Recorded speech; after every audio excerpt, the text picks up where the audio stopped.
madre es Amanda Toubes, y en el fondo y en el presente siempre he sido maestra. Y trabajé siempre en dos temas, me parece. Uno fue dedicarme a los problemas de aprendizaje de niños que tenían severas dificultades.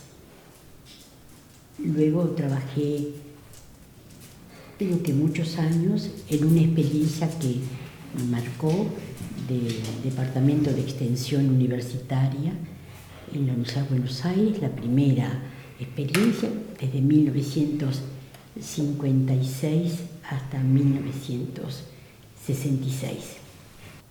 En el 1966, la experiencia de Isla Maciel, que me marcó hasta el día de hoy, en un barrio obrero y en villa de allí de Maciel, y recuerdo siempre al primer director de extensión, Guillermo Savlov, que fue asesinado en la dictadura justamente en 1976, en marzo.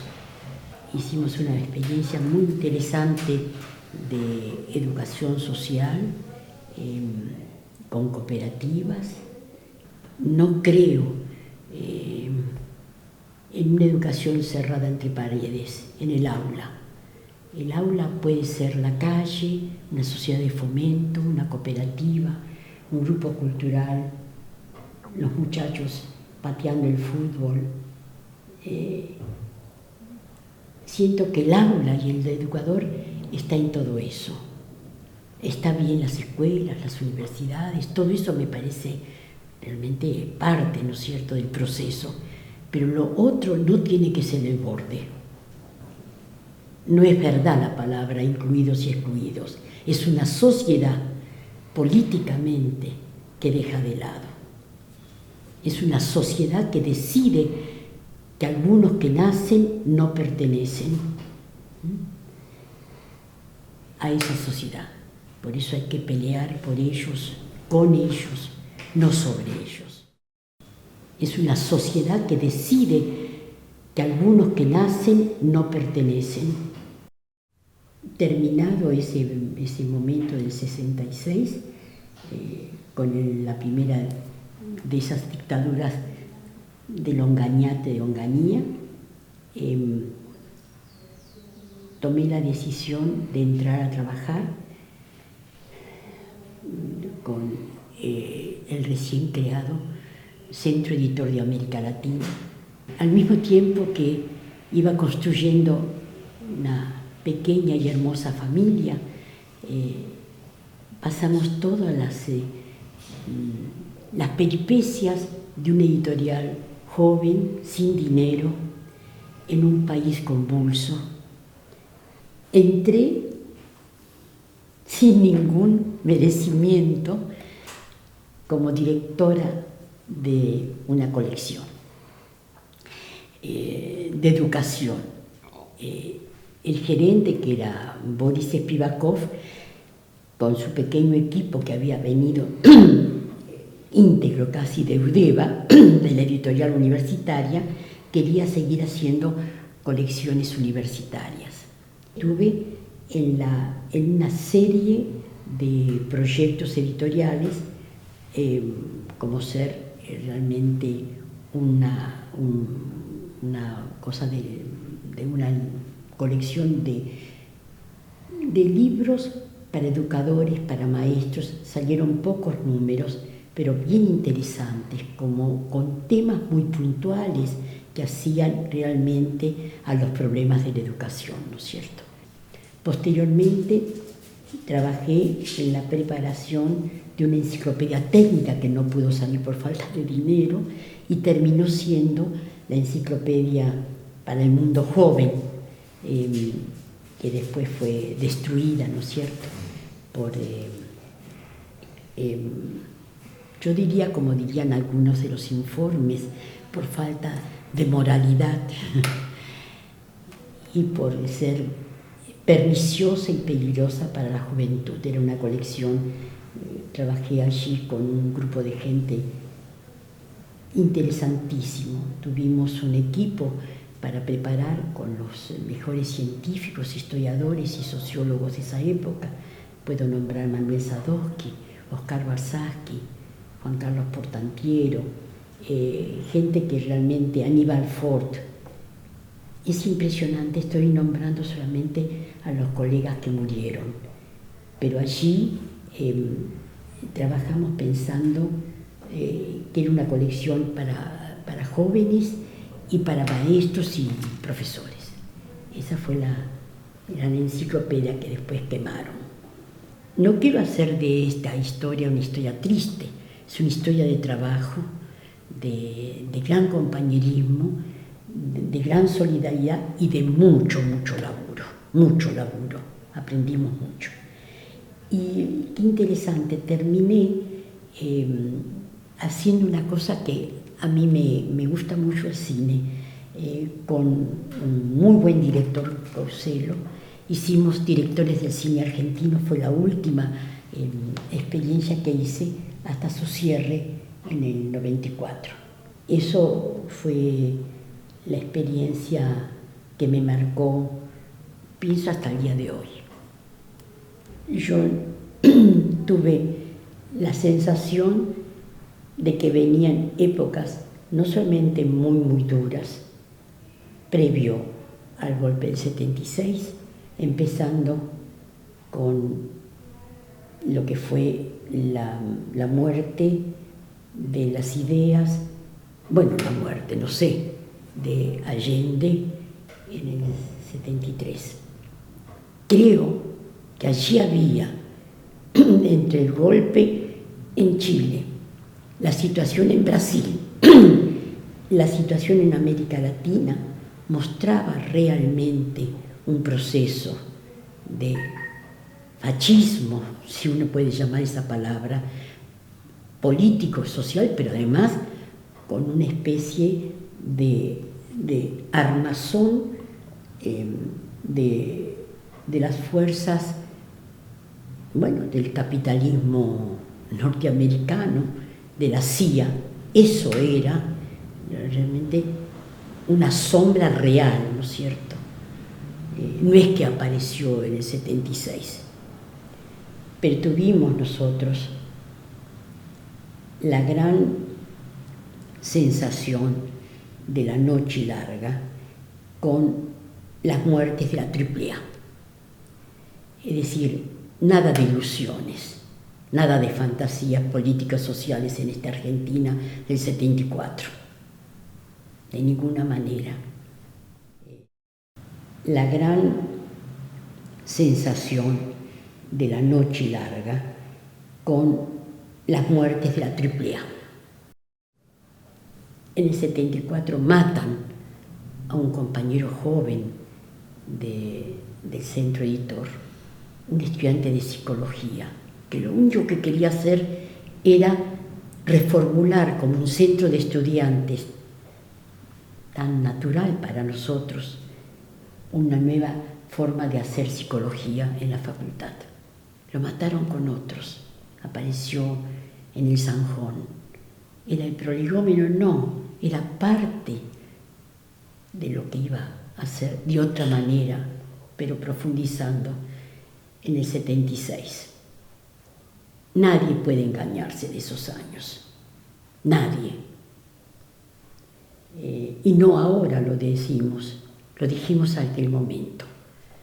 La muerte de Daniel Bassis fue para nosotros el punto de no retorno. Seguimos trabajando, no como si tal fuera cosa. No. Yo siempre digo algo que parece dramático y no lo es. Cuando llegó la gran quemazón, lo que yo llamo la fogata, si este país pudo ver desaparecer gente, quemar gente y enterrar, y hasta el día de hoy buscando muertos, hasta hasta el día de hoy estamos buscando niños. Esa es mi generación. No se lo queremos dejar a la gente joven. Ese ha sido nuestro trabajo. Lo del Centro Editor fue un episodio. Los libros, siempre lo digo, quemados, que no se querían quemar, además, se reponen. Los libros se reponen. Pero la palabra sigue siendo tremenda, por eso la queman. La palabra sigue siendo tremenda, por eso la queman. No se dejó de publicar, no se dejó de hacer la tarea. El centro nunca fue cerrado por nosotros.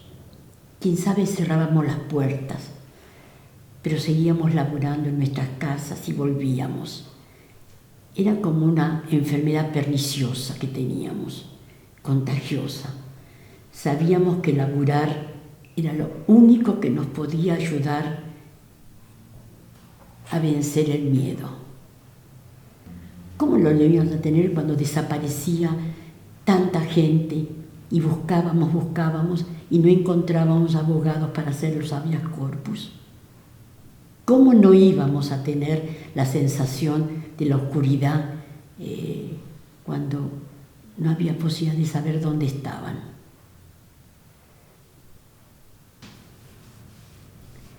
Algo más, creo que la base de sustentación de esos años fue un sentido de solidaridad muy profundo, que nos permitió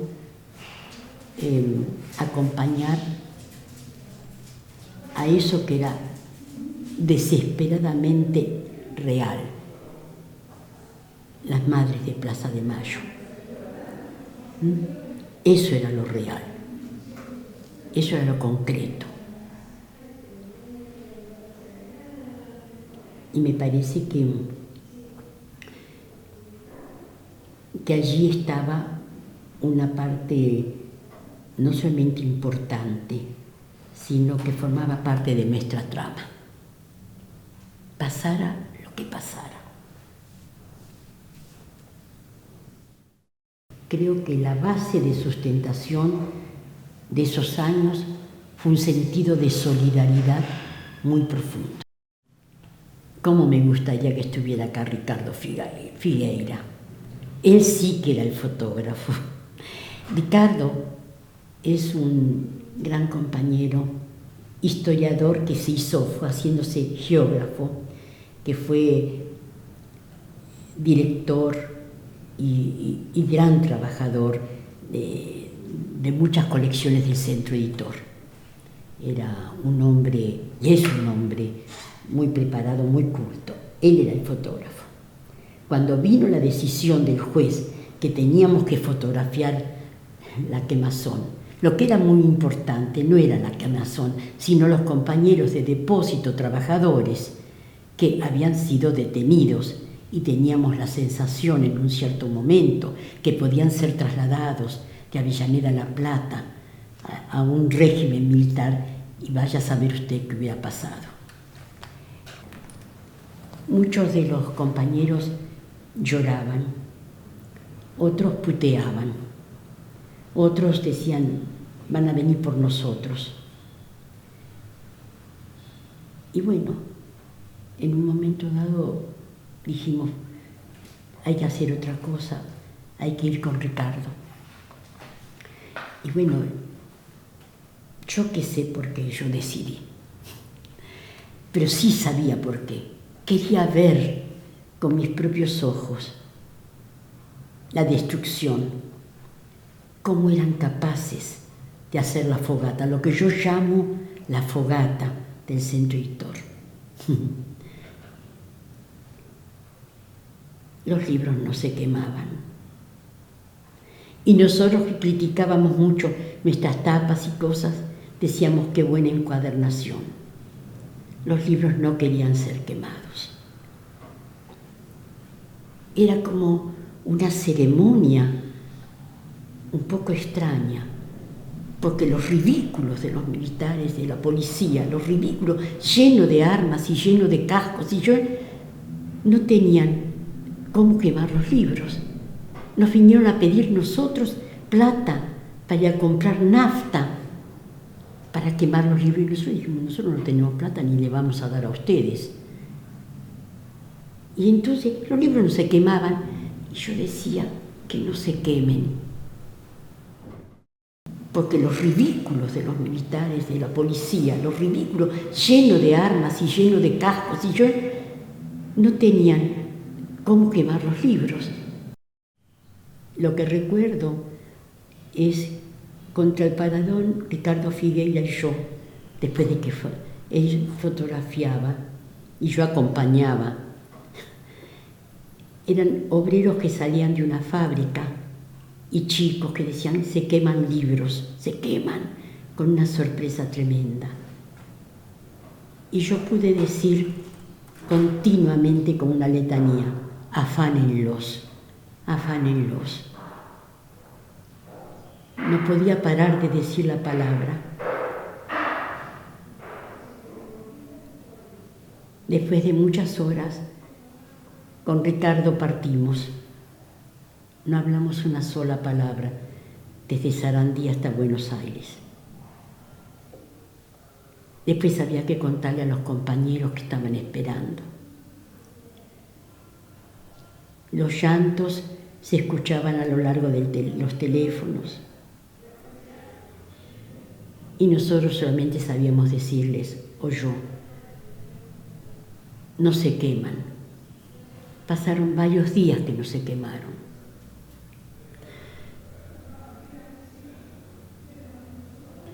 Las cosas van y vienen en nuestra América. Nada está muerto. Nada está muerto.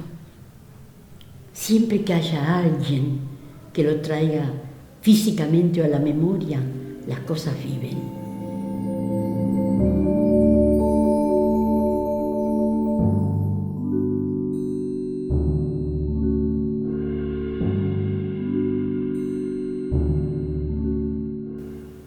Y yo pude decir continuamente con una letanía, afánenlos, afánenlos.